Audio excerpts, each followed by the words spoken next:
जी हां दोस्तों, नतीजे आ चुके हैं, लेकिन नतीजों के साथ ही पूरे बिहार में एक नया तूफान खड़ा हो गया है। सबसे बड़ा धमाका रिजल्ट बदलने का आरोप।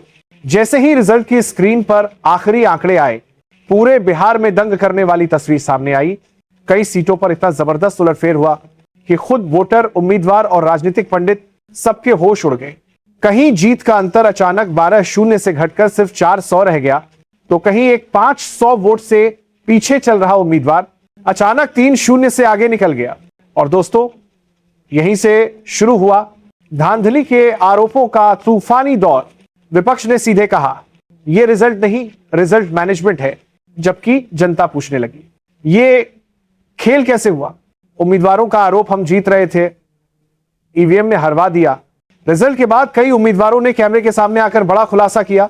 उन्होंने कहा, ट्रेंड साफ बता रहा था कि हम जीत रहे हैं, लेकिन जैसे ही गिनती अंतिम चरण में पहुंची, कई राउंड के आंकड़े गायब होते गए।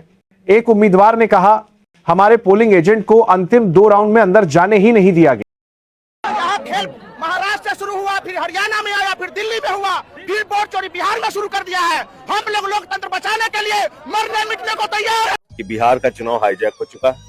कि इस चुनाव के जीत का प्रमाण पत्र एनडीए को और बीजेपी को पहले ही मोदी जी को सौंप दिया है।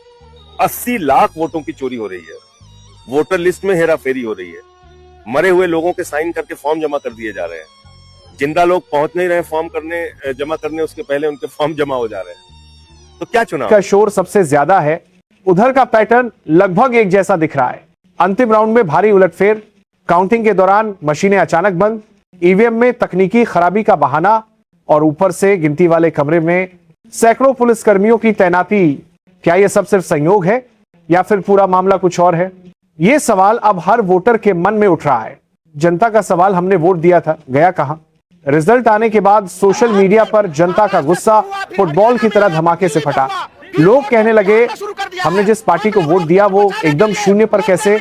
हमारे पूरे मोहल्ले में एक ही पार्टी को वोट डाले गए, लेकिन रिजल्ट में उनका नाम तक नहीं है। एक महिला वोटर ने कहा, मैंने तो खुद वोट दिया था, लेकिन नतीजे में मेरी पार्टी को मेरी पंचायत से सिर्फ 2 वोट मिले।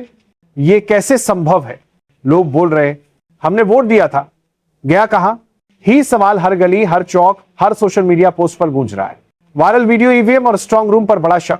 और अब बात उस वीडियो की जिसने पूरे माहौल को और ज्यादा शकी बना दिया है। रिजल्ट से एक रात पहले का एक वीडियो वायरल हुआ, जहां स्ट्रांग रूम के बाहर एक संदिग्ध गाड़ी खड़ी थी। कुछ लोग अंदर बाहर होते दिखे। वीडियो बनाने वाले ने दावा किया, यह टीम आधी रात को ईवीएम की जांच करने क्या कर रही थी। एक और वीडियो सामने आया, काउंटिंग हॉल में एक टेबल पर सील टूटी हुई ईवीएम रखी मिली। मतलब कि सवाल और गहरे हो गए। हालांकि प्रशासन कह रहा है यह सब फेक वीडियो है, लेकिन जनता कह रही है, अगर फेक है तो जांच क्यों नहीं हो रही? विपक्ष की दहाड़, यह मैंडेट नहीं, मैनेजमेंट है। रिजल्ट आते ही विपक्ष ने प्रेस कॉन्फ्रेंस में बड़ा हमला बोला। उन्होंने कहा, यह जनता का फैसला नहीं है, यह कंप्यूटर स्क्रीन पर अपलोड किया गया स्क्रिप्टेड रिजल्ट है, यह चुनाव नहीं, यह प्रोग्राम रिजल्ट है। वहीं सत्ताधारी दल ने विपक्ष पर हमला बोलते हुए कहा, हार की हताशा है, कोई सबूत नहीं, सिर्फ आरोप लगाना इनकी आदत है। दोनों तरफ से बयानबाजी तेज है, लेकिन जनता का शक अभी भी वही है। क्या रिजल्ट सच में साफ है? जनता की आवाज दोबारा गिनती हो।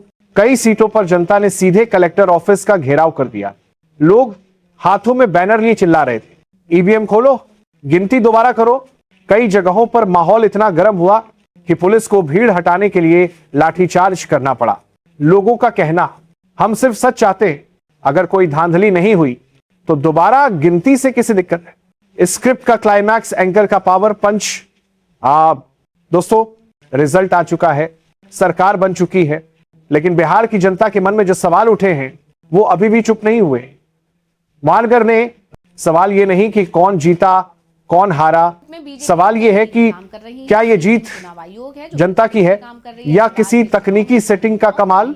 क्या ये लोकतंत्र का उत्सव था या एक सेट किया हुआ स्कोर कार्ड? क्या वोट सच में उसी जगह गए जहां जनता चाहती थी या किसी और के खाते में ट्रांसफर हो गए? हम इस पूरी चुनावी प्रक्रिया की हर परत खोलकर आपके सामने रखेंगे, क्योंकि ये सिर्फ खबर नहीं, ये बिहार की जनता की आवाज है। और याद रखिए, लोकतंत्र तभी मजबूत है जब वोटर की आवाज सबसे जोर से सुनाई दे।